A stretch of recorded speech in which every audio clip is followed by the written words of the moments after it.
Okay, so my next project is a Yamaha stereo control amplifier, C-50. Basically, this is a preamp. When I purchased it, according to the eBay ad, the only problem was the power switch was sticky, and it definitely was, and I've got it working fine. I had to remove that, and I used some of the CRC lubricant on there, the 2-26 lubricant. Flushed it out a little bit with that, so it works perfectly fine now. And also there's a indicator bulb missing that wasn't mentioned in the auction, and these wires were just kind of literally hanging out in the breeze. They've got like 33 volts AC on them that's supposed to go to that. It's like a little grain of wheat bulb. I think it's like a 14.8 volts, so I'd imagine that under load it probably that 30-some volts AC drops down to 14 or 15 volts. But anyways, at some point I'm going to probably run a diode and a capacitor and a series dropper resistor and put an LED in there, but right now that's a low priority. So I hooked it all up and got nothing out of the right channel. The right channel was totally dead. So did a little bit of troubleshooting and tracing around and found out that that relay right there is basically open on the right channel. And what that relay does, I'm not sure if it's part of the protect circuit, but I do know that when you plug in a headphone, it switches to a little headphone amplifier, so you could use headphones without having an actual power amp. But I'm going to flip this thing upside down and power it up, and probably put this thing on a tripod maybe, and show you what was actually happening with this relay. Okay, we're on the back side of this circuit board now. I've got a little bit of a ramshackle setup here that may not quite work the way I'd like it to, but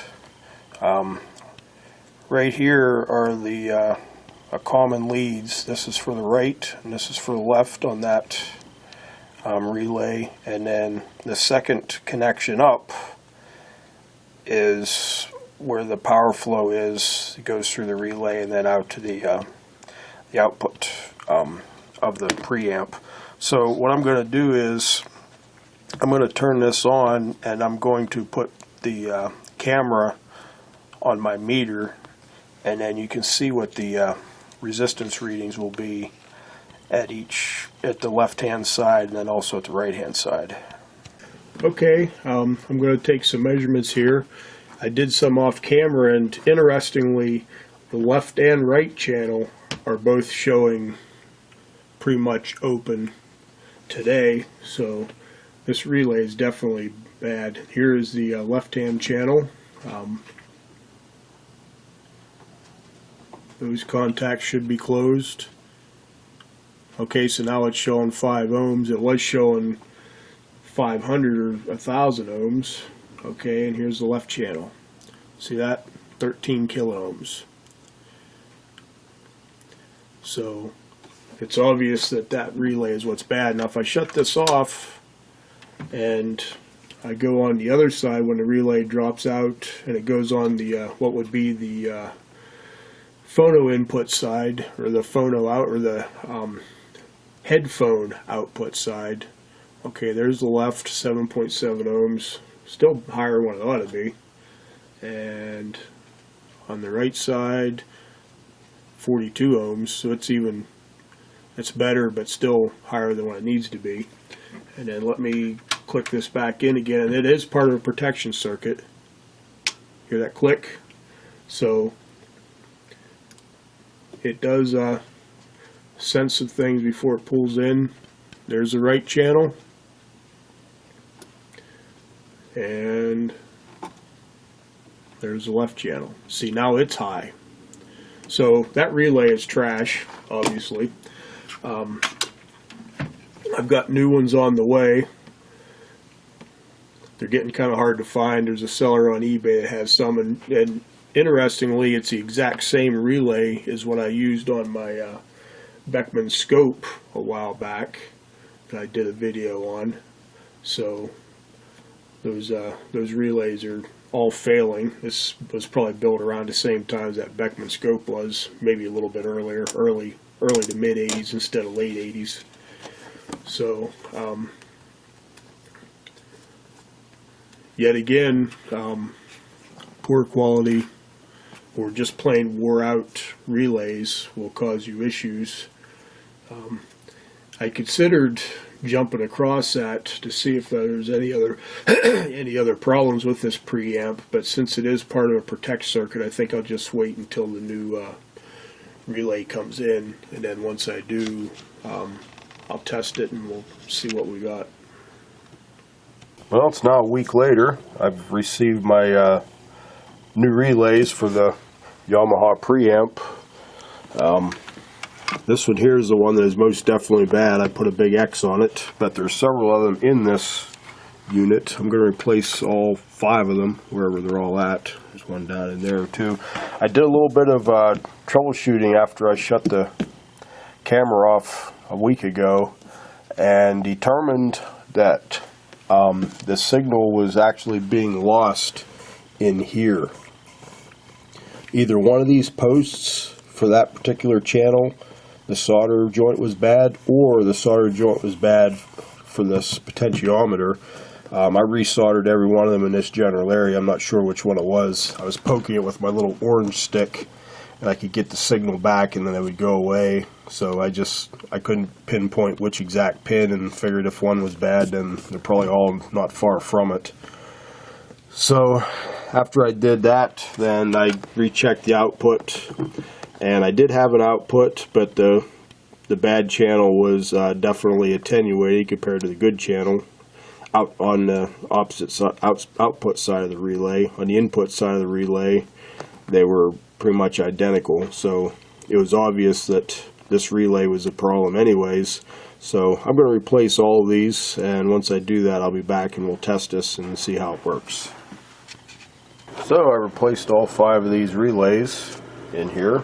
They're all yellow now, and I'm going to power this thing up and put a signal in it and see what happens. There's the old ones. This one here I know for certain is bad. We showed that earlier in the video.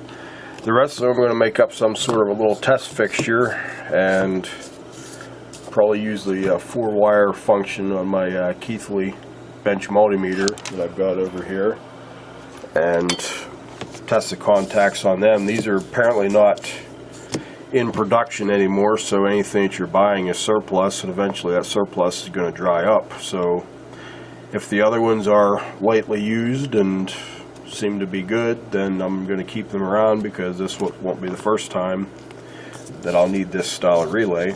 Like I said, this Beckman Industrial oscilloscope I repaired a few months ago had one of these in it as well that was bad. So I'll put a signal in here and we'll see what we get this time. Okay, I've got a signal in here, so I'm going to run this up and we'll see what we've got here. So that's definitely looking better. There might be a little bit of noise on the pot. We'll have to clean that up. But still, the second channel is a little bit lower than the first. But there's some settings in there, some balance settings for the flat amp that may be part of that. I'll have to go through the process of adjusting that, and that may be why that there's a difference. I'll make those adjustments and we'll see if that evens out. I did the adjustments here for the equalizer, the flat amp, midpoint, and the output, and that seems to have helped some. There's still a slight difference, but not nearly as bad. I had to check and make sure the balance is correct. Yeah, it looks like it is.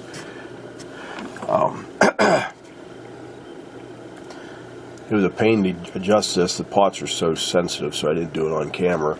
But now that I've adjusted that, things are definitely closer. Get this one back to work without the glare of the fluorescent lights.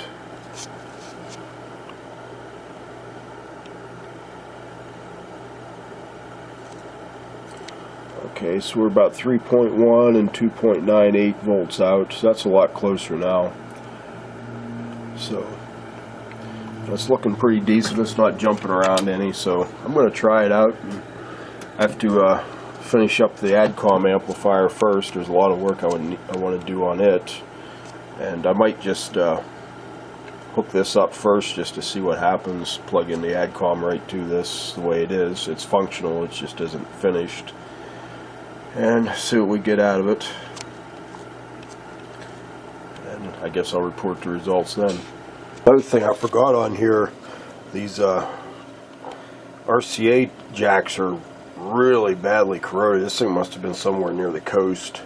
So doing a little bit of deoxit and wiping them down, trying to get as much corrosion as I can off without totally destroying them. I was hoping to be looking around in some of the surplus sites I deal with. I was hoping to find some that would be equivalent to replace them with, but that's probably not going to happen. So I'm going to have to, I did part of these now. I did from here over. You can see the difference between those and the ones I haven't done yet.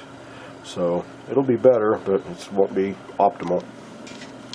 Well, I'm back on this Yamaha after about 3 weeks. I think when I left, I mentioned I was going to set up a LED for the power indicator light. I happened to track down some of the regular grain of wheat bulbs from Allied Electronics. So I've got it connected up there, and let's see what happens when I power this up. Yeah, there we go. Nice and bright. So I'm going to install that in there, and I should have a power indicator bulb then.